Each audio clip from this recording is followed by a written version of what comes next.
बिस्मिल्लाहिर्रहमानिर्रहीम, अस्सलाम वालेकुम। मैं शेजीउल्लाह फिरासत। आप देख रहे हैं नेशनल और इंटरनेशनल न्यूज पर मुश्तमिल 4 टीवी का खुसूसी खबरनामा दुनिया भर से, यानी खबरें आपकी नजर से। सबसे पहले हेडलाइंस।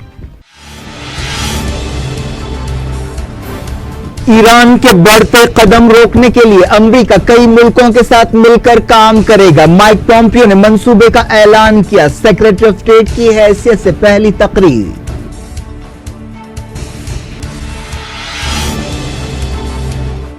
ईरान ने कहा आलमी ताकतों के साथ नई न्यूक्लियर डील पर बातचीत नहीं कर रहे हैं। यूरोपीय यूनियन मौशी ताउन बढ़ाए।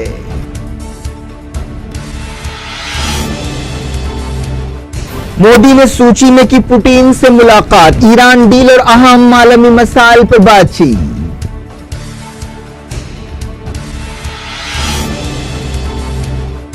महदूद इख्तियारात के साथ फलस्तीनी रियासत की तजवीज। अल-कुद्स शामिल नहीं। अमरीकी मंसूबा इसराइली वेबसाइट पर पेश।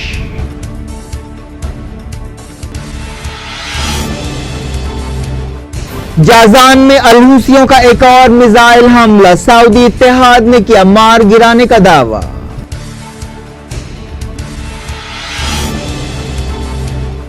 सिविलियंस फौजी मकामात से दूर रहें। मौसम बहार ऑपरेशन से पहले अफगान तालिबान की वार्निंग।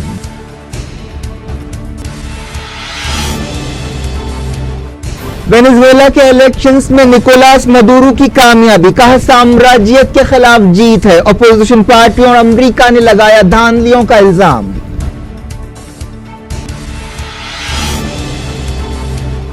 कुमारस्वामी चारशंबे को हलफ लेंगे। दिल्ली में राहुल और सोनिया गांधी से मुलाकात। अमित शाह ने कहा मैंडेट कांग्रेस के खिलाफ था।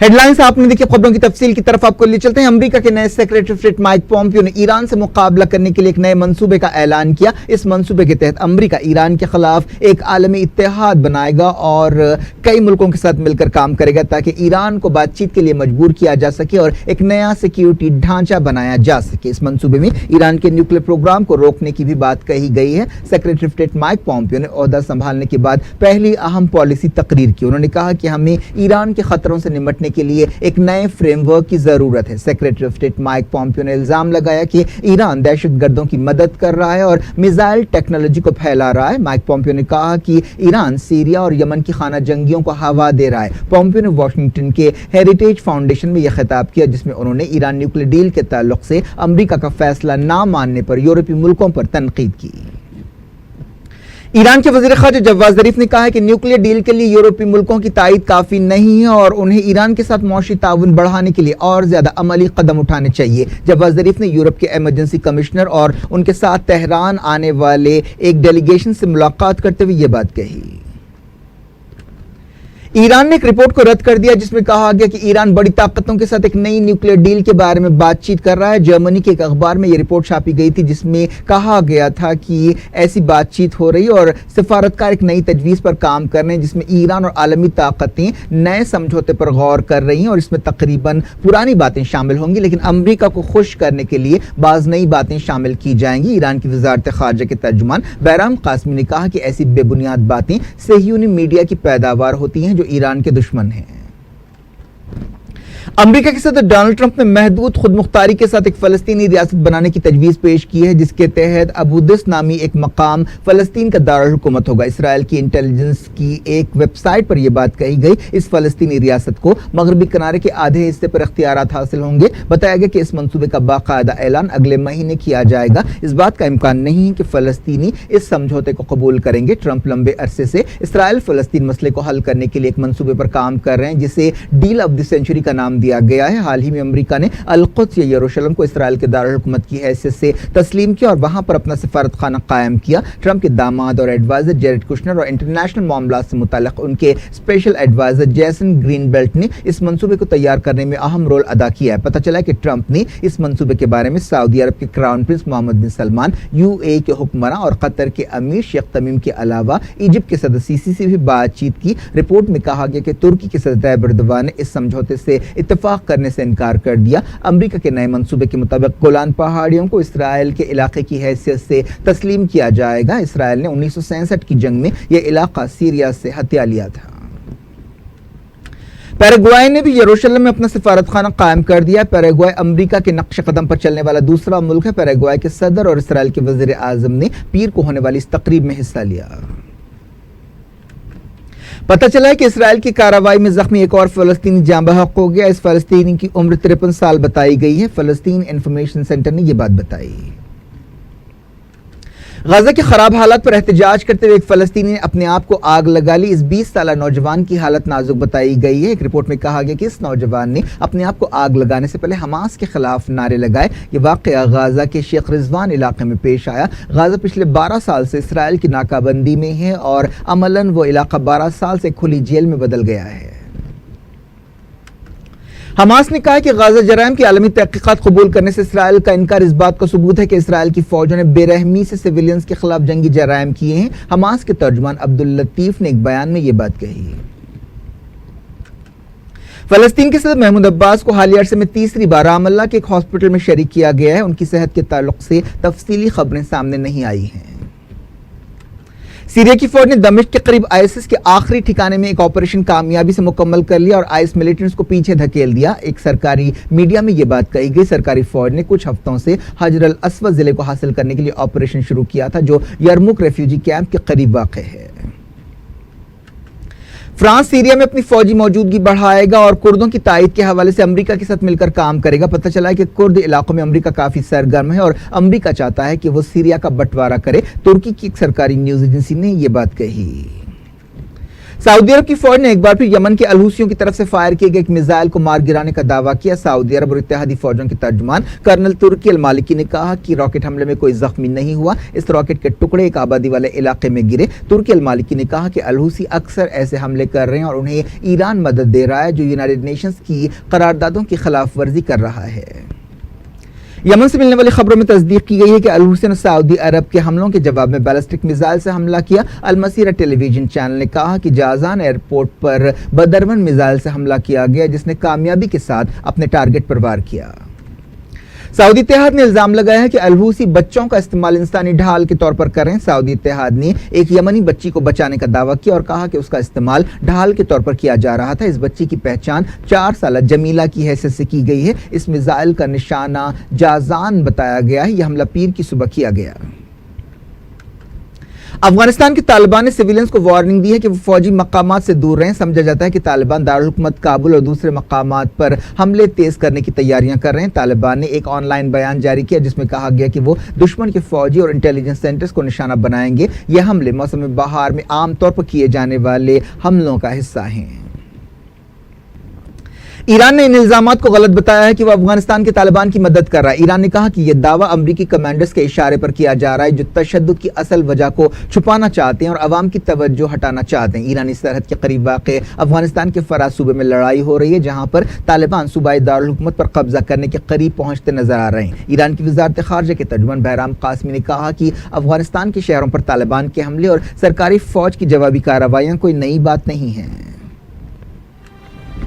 दुनिया भर से वक्त हो गया छोटे से ब्रेक का। ब्रेक के बाद कुछ और खबरों के साथ आपकी खिदमत में दोबारा हाजिर होंगे। उम्मीद है ब्रेक के उस पार भी हमारा आपका राब्ता बना रहेगा।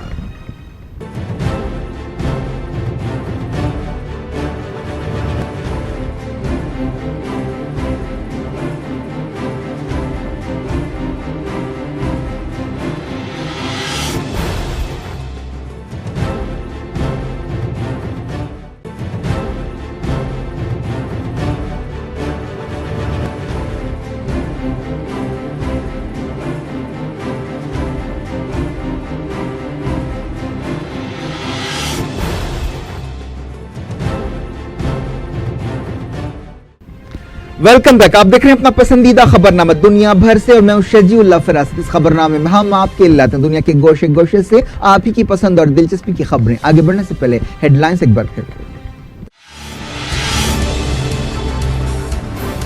ईरान के बढ़ते कदम रोकने के लिए अमेरिका कई मुल्कों के साथ मिलकर काम करेगा। माइक पॉम्पियो ने मंसूबे का ऐलान किया। सेक्रेटरी ऑफ स्टेट की हैसियत से पहली तकरीर।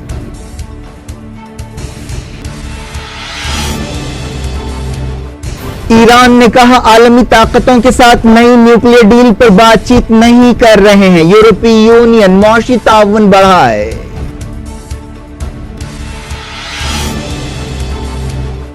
मोदी ने सूची में की पुतिन से मुलाकात, ईरान डील और अहम आलमी मसाइल पर बातचीत।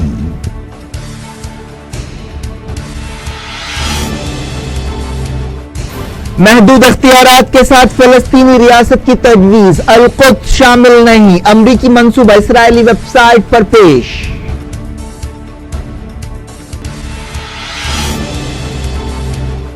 जाजान में अल-हुसियों का एक और मिसाइल हमला, सऊदी इत्तेहाद ने किया मार गिराने का दावा।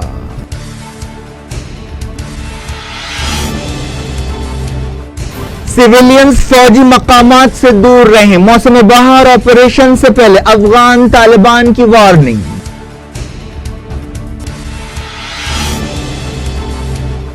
वेनेजुएला के इलेक्शंस में निकोलास मदुरो की कामयाबी, कहा साम्राज्यत के खिलाफ जीत है। अपोजिशन पार्टियों और अमेरिका ने लगाया धांधलियों का इल्जाम।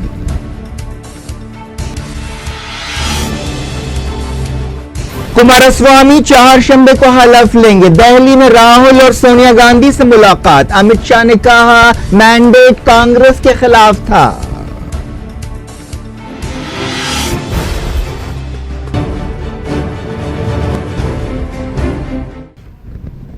डायरेक्ट इंटरनेशनल न्यूज के सिलसिले को वेनेजुएला के सदर निकोलास मदुरो ने मुल्क के मुतनाज़ इलेक्शन में 6 साल की एक और मियाद के लिए कामयाबी हासिल की है। नेशनल इलेक्टोरल काउंसिल के सदर ने नतीजे जारी किए, जिसके मुताबिक निकोलास मदुरो ने 58 लाख और उनके मुखालिफ उम्मीदवार हेनरी फाल्कन ने 18 लाख वोट हासिल किए। वेनेजुएला के इलेक्शन में 46% वोटर्स ने वोटिंग में हिस्सा लिया था। निकोलास मदुरो कम्युनिस्ट सदर हुगो चावेज के जानशीन हैं। मदुरो ने इस कामयाबी को साम्राज्यत के खिलाफ जीत करार दिया। अपोजिशन उम्मीदवार ने इन नतीजों को कबूल करने से इनकार कर दिया और धांधलियों का इल्जाम लगाया। असल opposition party democratic unity round table ने चुनाव का बॉयकॉट किया और बाज़ पार्टियों के लीडर्स को चुनाव में हिस्सा लेने से रोक दिया गया। मदुरो ने दारुल हुकूमत कराकास में खिताब करते हुए कहा कि ये एक तारीखी दिन है, ये एक खूबसूरत जीत का दिन है। मुझे नजरअंदाज किया जा रहा था। 55 साल लीडर जब ये तकरीर कर रहे थे तो उनके हामी जबरदस्त आतिशबाजी कर रहे थे। उन्होंने कहा कि किसी भी इलेक्शन में अब तक किसी भी लीडर ने 68% से ज्यादा वोट हासिल नहीं किए। उनके मुखालिफ उम्मीदवार फाल्कन ने कहा कि ये इलेक्शन जायज नहीं है, हम इन इलेक्शंस को सही नहीं समझते, मुल्क में फिर से इलेक्शन कराने चाहिए। अमेरिका ने इन इलेक्शंस के नतीजों को एक धोखा करार दिया और कहा कि वो इन नतीजों को तस्लीम नहीं करता। यूनाइटेड नेशंस में अमेरिका के मिशन ने इन इलेक्शंस को जमहूरियत की तौहीन करार दिया। चिली के सदर ने भी कहा कि वो इन नतीजों को कबूल नहीं करते। मलेशिया की नई हुकूमत ने एक टास्क फोर्स बनाई है जो साबिक वज़ीर आज़म नजीब रज़ाक के खिलाफ करप्शन के इल्जामात की छानबीन करेगी। यह टास्क फोर्स करप्शन के दूसरे मामलात की भी तहकीकात करेगी। अमेरिका के सदर डोनाल्ड ट्रंप और साउथ कोरिया के सदर Moon Jae in Trump Kim Jong Un मुलाकात को यकीनी बनाने के लिए अभी काम कर रहे हैं। हाल ही में नॉर्थ कोरिया ने इस छोटी मुलाकात से बाहर होने की धमकी दी थी। यह मुलाकात 12 जून को सिंगापुर में तय थी, लेकिन हाल ही में कुछ ऐसे वाकयात पेश आए जिसकी वजह से तनाव पैदा हो गया। एक रिपोर्ट में कहा गया कि मून जाए-इन और ट्रंप ने इस मीटिंग को पटरी पर बरकरार रखने के लिए बातचीत शुरू की है। साउथ कोरिया के सदारती दफ्तर ने कहा कि मून जाए-इन और ट्रंप ने 20 मिनट तक टेलीफोन पर बातचीत की। दोनों लीडर्स 12 जून को छोटी मुलाकात को कामयाब बनाने के लिए काम कर रहे हैं। इससे पहले कहा गया था कि मंगल को मून जाए-इन और ट्रंप के दरमियान वाशिंगटन में मुलाकात होगी। वज़ीर आज़म नरेंद्र मोदी ने रशिया के सदर व्लादिमीर पुतिन से मुलाकात की। यह मुलाकात एक ऐसे वक्त हुई जब दुनिया भर में तेज रफ्तारी से तब्दीलियां हो रही हैं। पता चला है कि इस मुलाकात में आपसी मामलात से ज्यादा आलमी सियासत पर बातचीत की गई। रशिया आलमी सियासत और जियोपॉलिटिक्स में काफी सरगर्म है। पता चला है कि इस मौके पर ईरान न्यूक्लियर डील तोड़ने के अमेरिका के फैसले से पैदा सूरत हाल पर बातचीत की गई। यह मुलाकात सूची शहर में हुई। मुलाकात के बाद पुतिन और मोदी ने कहा कि रशिया ने शंघाई कोऑपरेशन ऑर्गेनाइजेशन में हिंदुस्तान को मुस्तकिल रुकनियत दिलाने में अहम रोल अदा किया। उन्होंने कहा कि हम ब्रिक्स और नॉर्थ साउथ ट्रांसपोर्ट कॉरिडोर के बारे में भी मिलकर काम कर रहे हैं। इससे पहले पुतिन ने चाइना के सदर जी जिनपिंग के साथ भी मुलाकातें की और खुद मोदी ने भी जी जिनपिंग से गैर रस्मी मुलाकात की थी। समझा जा रहा है कि मिडल ईस्ट की सूरत हाल, दहशतगर्दी और दूसरे मसाइल पर भी बातचीत हुई। चंद घंटों की इस मुलाकात के बाद मोदी इंडिया वापस आ गए। इस बारे में और ज्यादा तफसीलात का इंतजार है। बात करते हैं कर्नाटक की। एचडी कुमारस्वामी चारशंबे को कर्नाटक के चीफ मिनिस्टर की हैसियत से हलफ लेंगे। इससे पहले दिल्ली में जबरदस्त सरगर्मियां देखी गईं। कुमारस्वामी ने दिल्ली का दौरा करते हुए सदर कांग्रेस राहुल गांधी, यूपीए चेयरपर्सन सोनिया गांधी और दूसरे लीडर से मुलाकातें की। उन्होंने कांग्रेस लीडर्स के साथ हुकूमत की शक्ल सूरत के बारे में बातचीत की। कुमारस्वामी एक जबरदस्त सियासी ड्रामे के बाद चीफ मिनिस्टर बनने वाले हैं। उन्हें कांग्रेस की सपोर्ट हासिल है। उन्होंने राहुल गांधी और सोनिया गांधी के साथ वजारतों की तकसीम के बारे में बात की। कुमारस्वामी चारशंबे को रियासत के 25वें चीफ मिनिस्टर की हैसियत से हलफ लेंगे। उन्होंने इन खबरों को गलत बताया कि जनता दल एस कांग्रेस के साथ एक फॉर्मूले पर काम कर रही है जिसके तहत दोनों पार्टियों का बारी बारी से चीफ मिनिस्टर बनेगा। कुमारस्वामी ने कहा कि वो एक मजबूत हुकूमत कायम करेंगे। इस दौरान कांग्रेस के सीनियर लीडर गुलाम नबी आजाद ने कहा कि कांग्रेस और जेडीएस हुकूमत को कोई खतरा नहीं होगा। कर्नाटक के कांग्रेस लीडर्स ने पार्टी की मरकजी लीडरशिप से दिल्ली में मुलाकात की। बाद में उन्होंने कहा कि वो पार्टी की मरकजी क़यादत के फैसले पर अमल करेंगी और जेडीएस के साथ उनका कोई इख्तिलाफ नहीं होगा। बीजेपी सदर अमित शाह ने कहा कि कांग्रेस और जेडीएस इत्तेहाद नापाक है और ये अवामी मैंडेट के खिलाफ है। उन्होंने कर्नाटक के इलेक्शंस में अवाम के फैसले को कांग्रेस के खिलाफ बताया और कहा कि बीजेपी सबसे बड़ी पार्टी बनी और हमारे वोटों की तादाद भी ज्यादा है। अमित शाह ने सवाल किया कि कांग्रेस किस लिए जश्न मना रही है। उसके आधे से ज्यादा वजीरों को हार हो गई है। खुद चीफ मिनिस्टर सिद्धारमैया एक सीट हार गए। जनता दल एस किस बात का जश्न मना रही है। उसे 37 सीटें हासिल हुई हैं। अरकान असम्बली को खरीदने की कोशिशों के इल्जाम पर उन्होंने कहा कि हम पर हॉर्स ट्रेडिंग के इल्जाम लगाए जा रहे हैं, लेकिन कांग्रेस ने पूरा टेबल ही खरीद लिया है। हमें हुकूमत बनाने का हक हासिल था, हमने हुकूमत बनाने का दावा पेश किया। जम्मू में इंटरनेशनल बॉर्डर पर पाकिस्तानी फौज की फायरिंग में 6 सिविलियंस जख्मी हो गए। बीएसएफ ने बताया कि पाकिस्तानी फौज ने अरनिया और आरएसपुरा सेक्टर में फौजी मोर्चों और सिविलियन इलाकों पर फायरिंग की। बीएसएफ जवानों ने पाकिस्तानी फायरिंग का मुंहतोड़ जवाब दिया जिसका सिलसिला दोपहर 12 बजे तक चलता रहा। इस दौरान एक रिपोर्ट में कहा गया कि जम्मू कश्मीर में सिक्योरिटी फोर्सेस एक नई स्ट्रैटेजी पर काम कर रही है जिसके तहत सिविलियन हलाकतों को कम से कम करने पर काम किया जाएगा। हाल ही में मरकजी हुकूमत ने कश्मीर में रमजान सीज फायर का ऐलान किया जिसके दौरान सिक्योरिटी फोर्सेस के ऑपरेशन रोक दिए गए। सिक्योरिटी फोर्सेस की नई पॉलिसी के तहत मिलिटेंट्स को जिंदा पकड़ने की कोशिश की जाएगी। गुजरात के राजकोट में एक दलित को मार मार कर हलाक कर दिया गया। यह वाकया पीर को मंजर आम पर आया जिसके बाद कई लीडर्स ने इसकी मजम्मत की। बताया गया कि हुजूम ने जिस शख्स को मारा वो एक कचरा चुनने वाला है। क्या कुछ हो रहा है आपकी दुनिया में, आखिर में हेडलाइंस दुनिया भर से एक बार फिर देखते हैं। ईरान के बढ़ते कदम रोकने के लिए अमेरिका कई मुल्कों के साथ मिलकर काम करेगा। माइक पॉम्पियो ने मंसूबे का ऐलान किया। सेक्रेटरी ऑफ स्टेट की हैसियत से पहली तकरीर।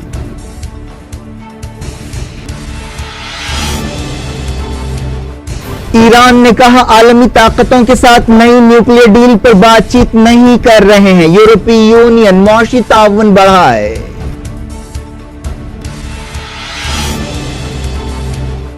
मोदी ने सूची में की पुतिन से मुलाकात। ईरान डील और अहम आलमी मसाइल पर बातचीत।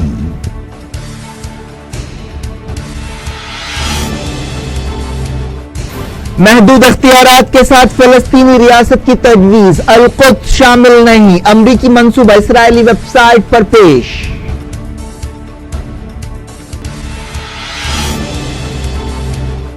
जाजान में अलहूसियों का एक और मिसाइल हमला। सऊदी इत्तेहाद ने किया मार गिराने का दावा।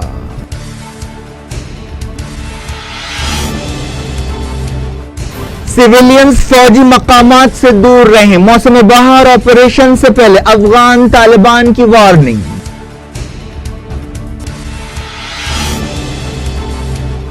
वेनेजुएला के इलेक्शंस में निकोलास मदुरो की कामयाबी। कहा साम्राज्यत के खिलाफ जीत है। अपोजिशन पार्टियों और अमेरिका ने लगाया धांधलियों का इल्जाम।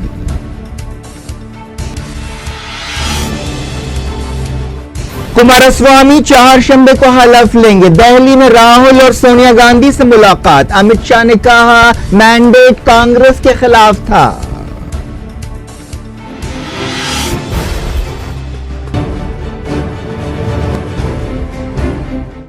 ये थी आज की खबरें। हम शजीउल्लाह फरासत को दें इजाजत और अपना बेहद ख्याल रखें। अल्लाह हाफिज।